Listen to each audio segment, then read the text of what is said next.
hit, and the United Nations and USAID will not assist unless they accept birth control. I've been all through Africa myself, and I've seen medical clinics that are full of birth control devices but no safe motherhood delivery kits. There's no anesthesia, there's not even any bandages there. There's crates and crates of birth control pills and condoms. Now, while our commitment to birth control is going up every year, our commitment to authentic economic development is dropping. So we see less clean drinking water funding, less school funding, see less medical clinic funding. Another example is Haiti. Haiti has been hit by hurricanes several times, and the United States and other countries are saturated with birth control. In Haiti now, any woman, 90% of women at least, can now get access to any kind of birth control they want to, government funded, but less than 20% of the Haitians have access to clean drinking water. Now try to imagine there being a natural catastrophe in a country like Canada or Australia or France or England. And we go in there and we say to them, we're not going to offer you any kind of aid unless you accept our philosophy on birth control and population control. That will be outrageous. But that's our standard operating procedure when we go to a black country after a catastrophe of some kind. You cannot believe that we are going to treat people in a foreign country like this and not treat our own population of African Americans the same way. Consider what happened after Hurricane Katrina. One of the first things we did was bring in birth control and contraception. And as we all know, the hurricane disproportionately affected black families in that area. And I seriously doubt if the same kind of disaster hit a middle-class white area, the first response would be condoms and birth control. This idea that population control could be used to control a specific population was not unique to NSSM 200. For example, before the Nazis took power in Germany, abortion had been illegal except to save the life of the mother.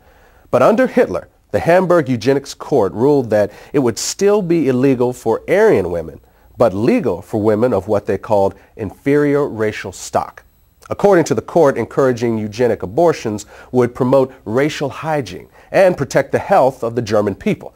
This new policy eventually led to certain women being threatened with execution if they refused to abort what the Nazis called racially worthless babies.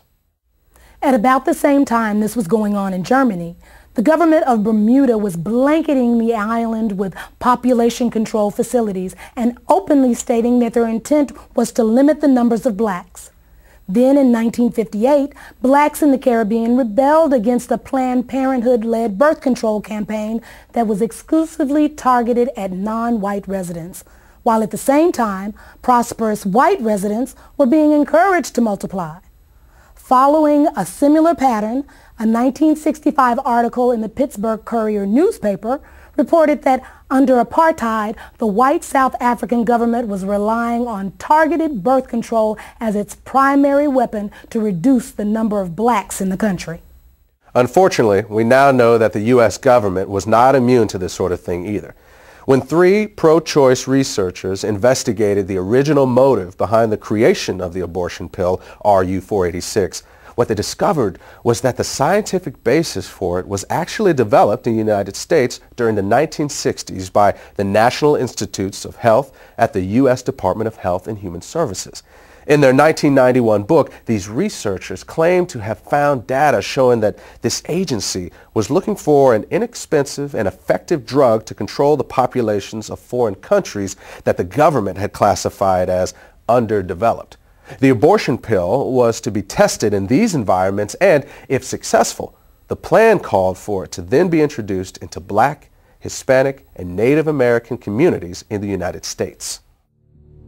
In 1977, only 3 years after NSSM 200 was issued, the director of the United States Office of Population, Dr. Reimert T. Ravenholt, publicly stated that it was the U.S. government's intention to sterilize 1/4 of the world's female population.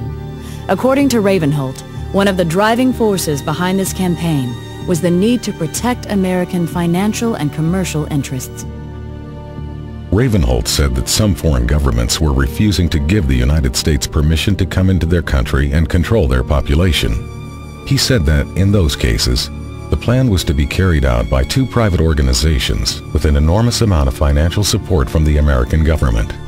When asked by a St. Louis newspaper to name the 2 organizations, He said that they were the United Nations Fund for Population Activities and Planned Parenthood. Among government officials who supported the Ravenholt philosophy of using American intervention to control the populations of foreign countries, perhaps the most powerful were Republican President Gerald Ford, Vice President Nelson Rockefeller, and Secretary of State Henry Kissinger. In the mid-1970s, while serving as foreign policy advisor to the Ford-Rockefeller administration, Kissinger personally helped Planned Parenthood set up an abortion counseling program for Vietnam refugees who were being housed at Camp Pendleton Marine Corps Base in California. This was done despite the fact that the vast majority of these refugees were known to be strongly opposed to abortion, and not one of them had ever requested abortion counseling.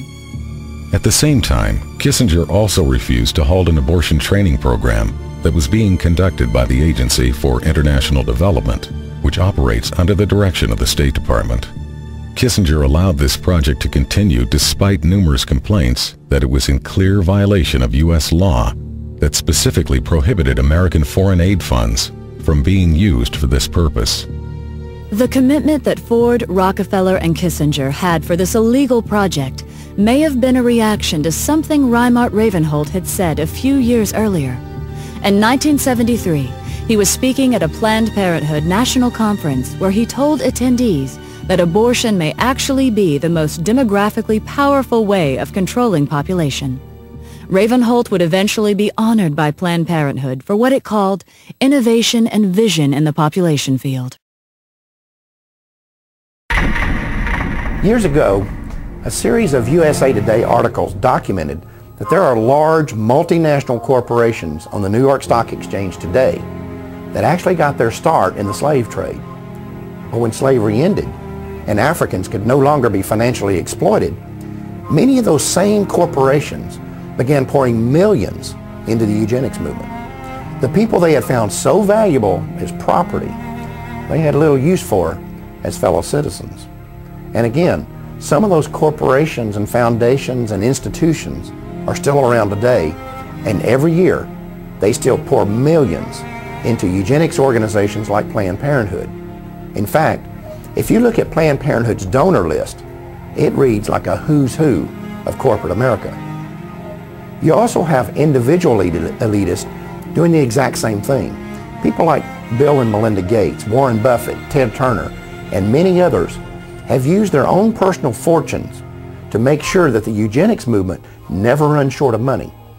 Of course, if you confront these people or these corporations about their support for organizations like Planned Parenthood, they'll tell you it has nothing to do with eugenics.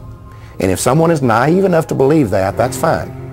But to me, it's like someone saying, yeah, I'll give a few $1 million a year to the Klan, but I'm not really a racist. After the abortion pill RU-486 was approved for sale in the U.S., the controversy surrounding it kept the abortion lobby from being able to find an American company to produce it. That forced them to look for a foreign manufacturer. And after an 8-year search, a company owned by the Chinese government agreed to manufacture the drug for the U.S. market. The company's management made the decision after the Rockefeller Foundation agreed to provide financial backing for the project. There's also another connection between Rockefeller and RU-486. At the end of World War II, the German chemical manufacturer IG Farben was identified as the company that supplied the gas used in the Nazi concentration camps. The gas was called Zyklon B, and evidence later showed that Farben's executives knew how it was being used. In fact, evidence was uncovered to indicate that Farben engineers had actually designed the gas chambers. This led to some of them being tried at Nuremberg for crimes against humanity, including genocide and slavery. Interestingly, IG Farben was a financial partner with John